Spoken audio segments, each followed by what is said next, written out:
నేను సూర్యుడు. నా కాంతి భూమికి జీవాన్నిస్తుంది. నా వెలుతురు లేకపోతే జీవం ఉండదు. ప్రస్తుతం నా ఉష్ణోగ్రత పెరుగుతుంది. నేను నీటి బొట్టు. ప్రతి జీవికి నీరు అవసరం. నీరు లేకుండా జీవితం అసాధ్యం. కానీ నేను కాలుష్యమవుతున్నాను. నేను చెట్టు. నేను ఆక్సిజన్ ఇస్తాను. నేను భూమికి శ్వాసనందిస్తాను. But now the forests are being destroyed. నేను పక్షి.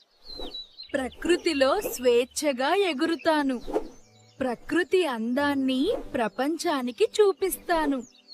పెరుగుతున్న రేడియేషన్ కారణంగా నేను చనిపోతున్నాను.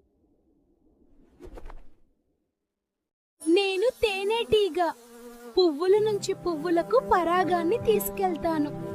ఇది ప్రకృతికి జీవాన్ని ఇస్తుంది. But we are dying because of the changes happening in nature. నేను గాలి. ప్రతి జీవికి శ్వాసను అందిస్తాను. కానీ కంపెనీల నుంచి విడుదలయ్యే పొగల ద్వారా నేను విషతుల్యంగా మారుతున్నాను. నేను భూమి. అన్ని జీవులను నా ఒడిలో ఉంచుకుంటాను. కానీ నేను నా సమృద్ధిని కోల్పోతున్నాను. నేను చిన్న మొక్క. నన్ను కాపాడితే భూమి పచ్చగా ఉంటుంది.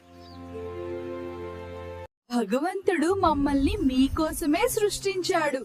మేము మీకు సేవ చేస్తున్నాము. ప్రకృతిని నాశనం చేయకండి. మేమంతా కలిసి ప్రకృతిని కాపాడుతున్నాం. మీరు కూడా ప్రకృతిని ప్రేమించండి.